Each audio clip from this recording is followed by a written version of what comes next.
بسم اللہ الرحمن الرحیم۔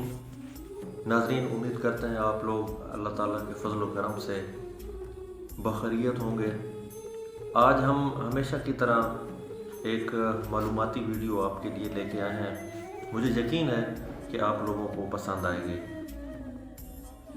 ناظرین، اردو شاعری میں مثنوی ایک ایسی صنف ہے جس کا اپنا ایک مقام ہے، اور اردو شاعری پڑھنے والے مثنوی کو بخوبی سمجھتے ہیں۔ جو لوگ اس اردو شاعری کی صنف سے واقف نہیں ہیں تو آج ہم ان کو بتائیں گے کہ مثنوی کسے کہتے ہیں، اور مثنوی کی ایک مثال بھی پیش کریں گے۔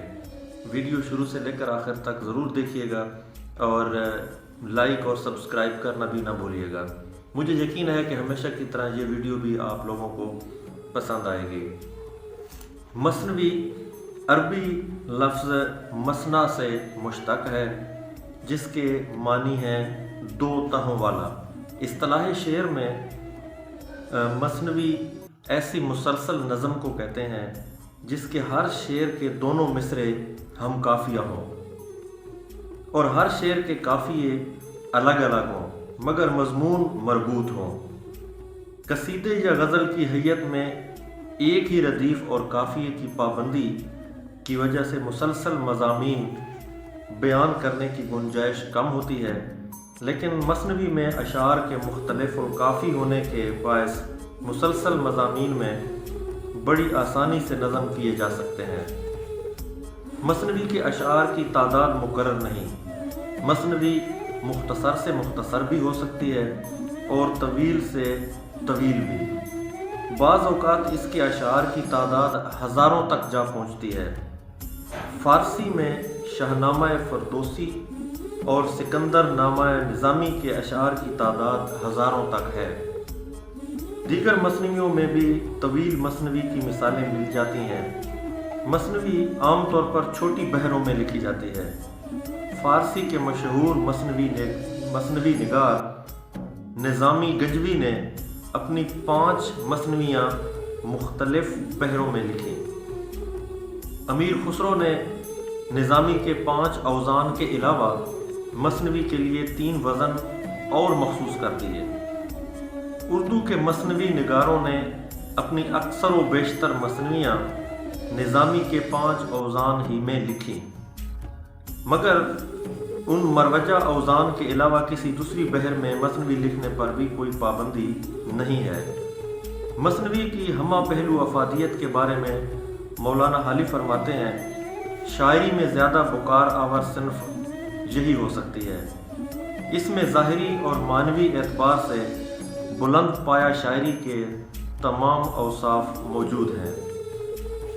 گویا مولانا حالی کے قول کے مطابق یہ ایسی صنف سخن ہے جس میں ہر قسم کے مضامین نظم کیے جا سکتے ہیں۔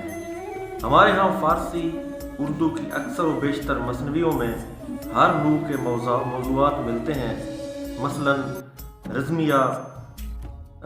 رزمیہ قصے، تاریخی واقعات، حسن و عشق کی داستانیں، فلسفہ و حکمت، پند و موعظت اور مناظر فطرت وغیرہ۔ اب مثنوی کا آغاز و ارتقاء۔ برصغیر کے اردو شعراء نے فارسی مثنوی کی روایت کو اردو مثنوی کی بنیاد بنایا۔ فارسی مثنویوں میں مثنوی مولانا روم کو نمایاں حیثیت حاصل ہے۔ اردو کی دیگر اصناف سخن کی طرح مثنوی کا آغاز بھی دکن میں ہوا۔ ریاست گولکنڈہ اور بیجاپور کے دکنی شعراء میں غواسی کی سیف الملوک، نصرتی کا علی نامہ، وجہی کی کتب مشتری اور ابن نشاطی کی پھول بن اردو ادب میں نمایاں مقام رکھتی ہیں۔ اس دور کے بعد شمالی ہند کے مثنوی نگاروں میں مرزا حاتم، میر اسد اور میر تقی میر کے نام آتے ہیں۔ اس کے بعد جب لکھنؤ اور فیض آباد میں شعر و ادب کا چرچا ہوا تو میر حسن مصحفی، جورت، دیا شنکر نسیم، اور نواب مرزا شوق نے مثنوی کی روایت کو آگے بڑھایا۔ میر حسن کی مثنوی سحر البیان یا بدر منیر ایک بلند پایہ شعری کارنامہ ہے۔ اس مثنوی میں جذبات نگاری اور مشاہدے کی گہرائی کے ساتھ ساتھ زبان و بیان کے جملہ محاسن موجود ہیں۔ سحر البیان کے بعد پنڈت دیا شنکر نسیم کی گلزار نسیم دوسری بلند پایہ مثنوی ہے۔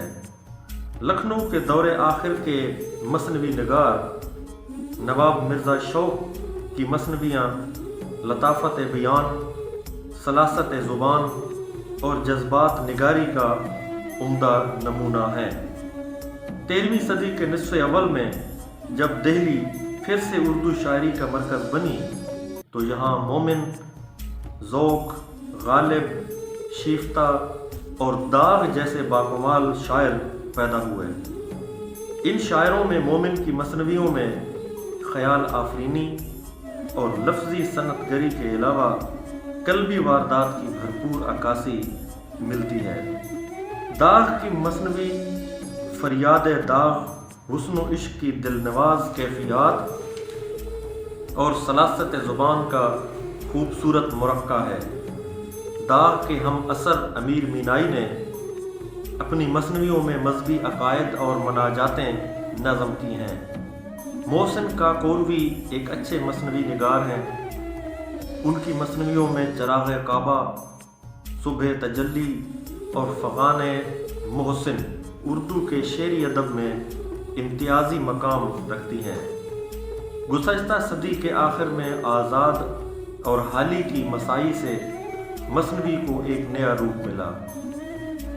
آزاد کی مثنویاں موسم زمستاں، شب قدر، ابر کرم اور حالی کی مثنویاں برکھا رخ، حب وطن اور نشاط امید اسی دور کی یادگار ہے۔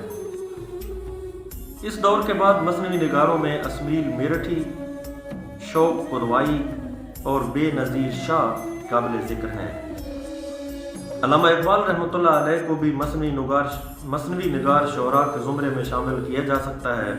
بانگ درا کی بعض نظمیں مثنوی کی حیت میں ہیں، مثلاً گورستان شاہی، فلسفہ غم، بلاد اسلامیہ، بال جبریل کا صافی نامہ اقبال کی نہایت عمدہ مثنوی ہے۔